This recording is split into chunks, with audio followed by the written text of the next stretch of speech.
Hey guys, I think my button worked this time. Happy Sunday.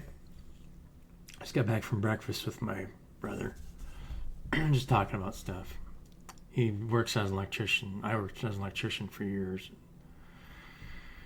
And I told him, I said, the most non toxic work environment, most of those work environments are so toxic. And you don't even realize how toxic they are if you're not used to being on your own and seeing how non-toxic you can make stuff, right? Most non-toxic working people that I worked for were just a father and son little shop where they worked together, and his dad, several years before I started to work for him, was seriously injured in a breaker explosion. He was plugging in a 480 volt breaker into a panel, and it was a bad breaker from the factory, but it was rated to plug into a live bus.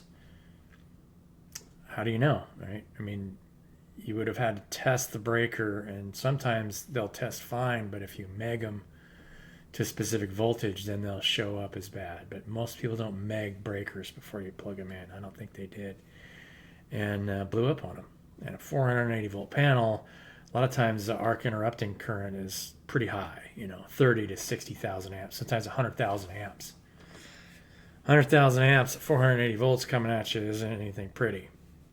He lost, 2 fingers on both hands, had 3 fingers, and the fingers that were left, the skin was pulled back, where it had quite a bit of nail showing, face and arms mostly, a lot of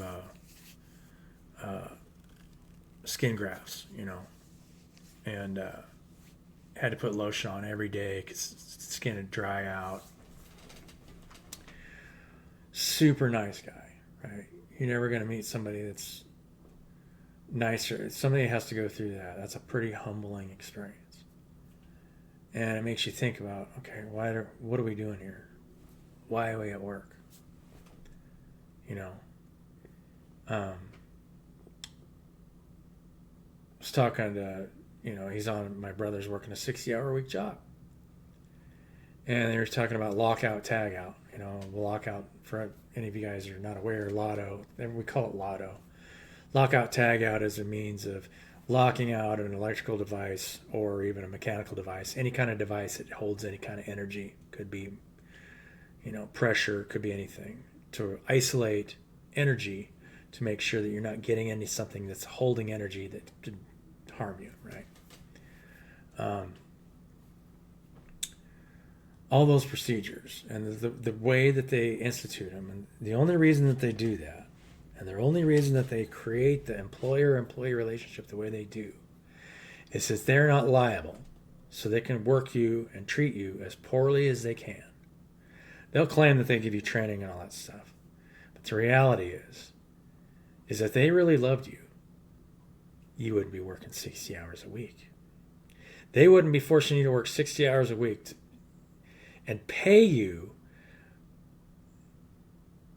when you think you're psychologically, you think you're making money, but they're putting even more money into their own pocket by working you 60 hours a week. Right? That's our fault as a society. We let people do that to us, because we don't know how to work together. Because we go in there and work in these toxic work environments, and there's so much toxicity within that system that people just go in there and talk shit about each other, right? That's all they do. They just go in there and talk shit about each other. I told my brother, I said, the first thing that I would do, knowing what I know now, in any case, even if first thing that I have those people do is I'd say, every morning, we're all going to sit together and do some kind of meditation or yoga exercise where everybody's got to be quiet. If the first thing you want to do when you go to work is go like this, then don't want you here, right? Sit down, and we're not going to work.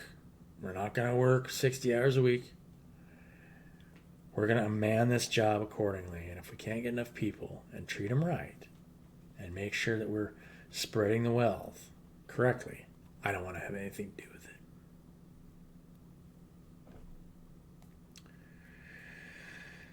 it. Yeah. All that stuff's changing though, right? I mean, it's going to change naturally, and it's going to happen for the right reasons for sure.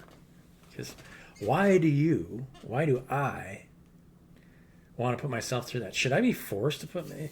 Is that what we're here for?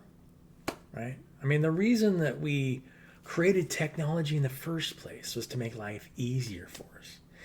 If all we're doing is striving and stressing ourselves to create something that makes us work harder, then what are we doing? There's nothing wrong with being productive and loving the things you do, but really?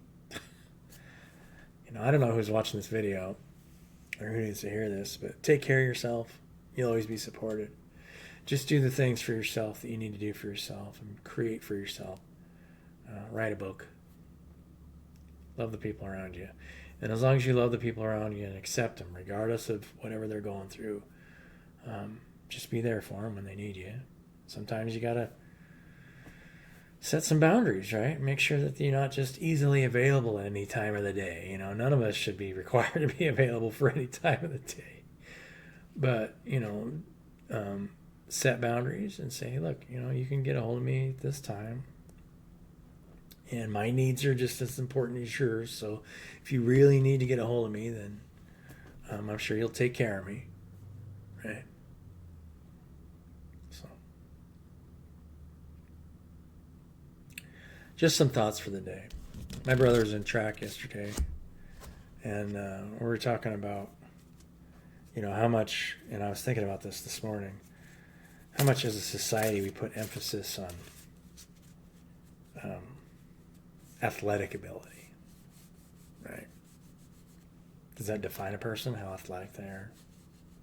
Yeah.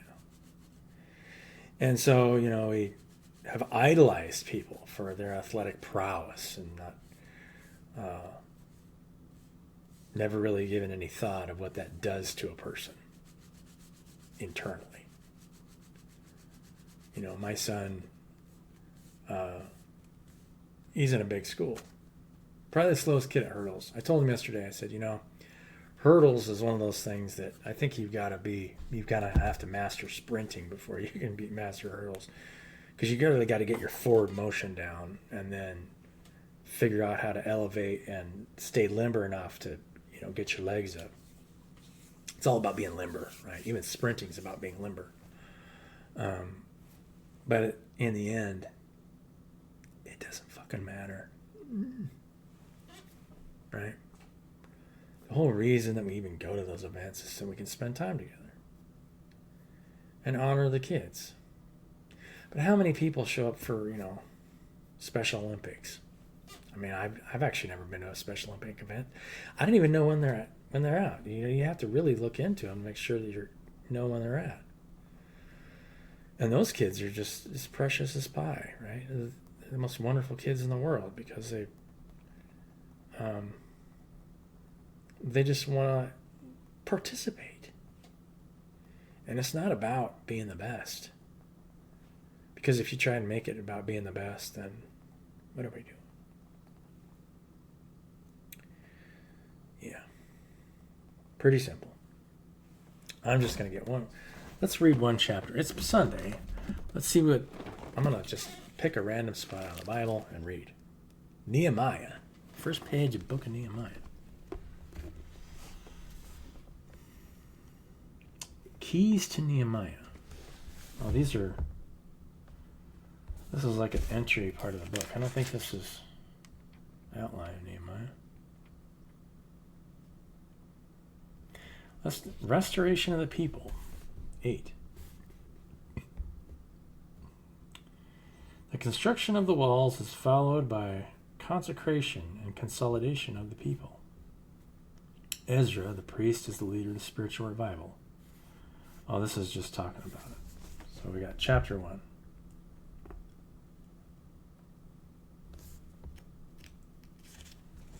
Let's start chapter 2 and read a couple verses and just see what it says, right? And then let you guys tell you what I think. And it came to pass in the month Nisan, in the 20th year of Artaxerxes, the king, that wine was before him. And I took up the wine and gave it unto the king. Now I had not been before time sad in his presence. Wherefore the king said unto me, Why is thy countenance sad, seeing thou art not sick? This is nothing else but sorrow of heart. Then I was very sore afraid, and said unto the king, Let the king live forever. Why should not my countenance be sad, when the city, the place of my fathers' sepulchres lieth waste, and the gates thereof are consumed with fire? Then the king said unto me, For what dost thou make request? So I prayed to the God of heaven. And I said unto the king, If it please the king, and if thy servant have found favor in thy sight, that thou wouldest send me unto Judah, unto the city of my fathers' sepulchres, that I may build it. And the king said unto me, For how long shall thy journey be, and when wilt thou return? So it pleased the king to send me, and I set him a time. So Nehemiah's sad, and he's asking the king to heal his family. Right?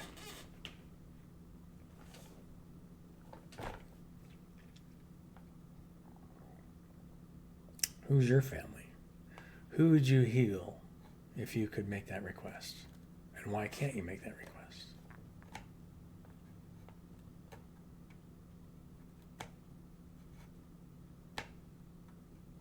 I don't know. I'll let that mean to you guys whatever it's going to mean to you. I'm not going to try and, who is the king? What is the king? What's ruling this place? Why is it that we can't heal it? It's easy to be sad, but all you have to do is ask. Sometimes all you have to do is ask.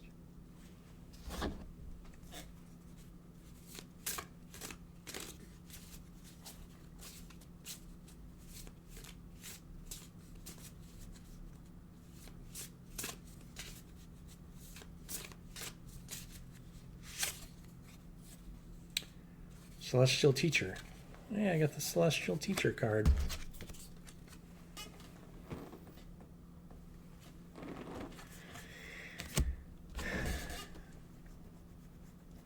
Yeah. Love you guys. Have a beautiful Sunday. I think that's enough for today. But, just some thoughts for the day. Catch you later. Love you guys. Bye.